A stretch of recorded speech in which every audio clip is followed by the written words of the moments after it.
शांति। आज बाबा के 13 अप्रैल के अव्यक्त इशारे हैं। अशरीरी बनने के लिए समेटने की शक्ति बहुत आवश्यक है। अपने देह अभिमान के संकल्प को, देह के दुनिया की परिस्थितियों के संकल्प को समेटना है। शरीर और शरीर के सर्व संपर्क की वस्तुओं को अपनी आवश्यकताओं के साधनों की प्राप्ति के संकल्प को भी समेटना है। घर जाने के संकल्प के सिवाय अन्य किसी संकल्प का विस्तार ना हो। बस यही संकल्प हो कि अब अपने घर गया कि गया। अनुभव करो कि मैं आत्मा इस आकाश तत्व से भी पार उड़ती जा रही हूँ। इसके लिए अब से अकाल तख्त नशीन होने का अभ्यास बढ़ाओ। तो आज बाबा ने हमें इशारा दिया है समेटने की शक्ति को चेक करने का।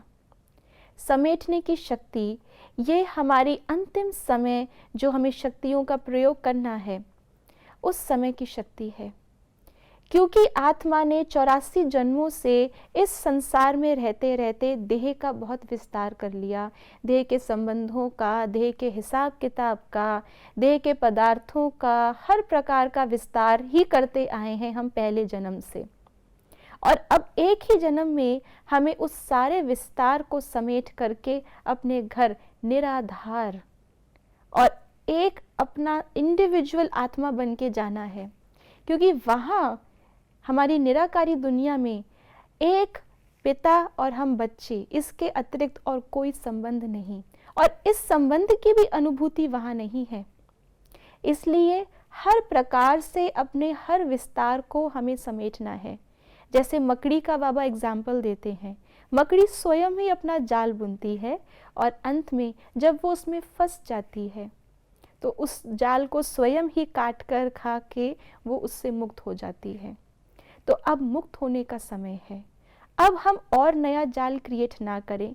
सबसे पहले तो हमें ये ध्यान रखना है।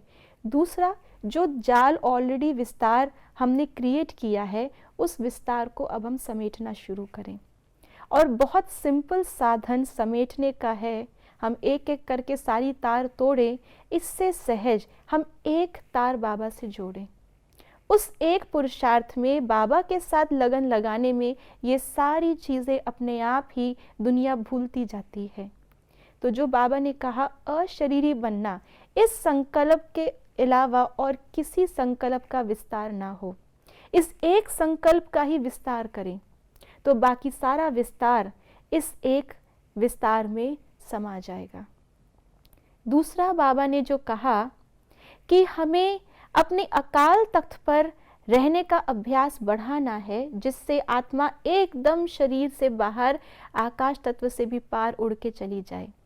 जैसे हेलीकॉप्टर हेलीपैड पर तैयार रहता है, जैसे ही पायलट बैठता है, बटन दबाता है, उड़ना शुरू कर देता है।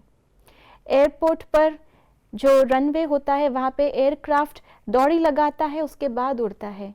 तो हमारी मन का, हमारी अवस्था का हेलीकॉप्टर या एयरक्राफ्ट रनवे पर सेट हो, हेलीपैड पर सेट हो, तो सेट करने में टाइम नहीं लगेगा।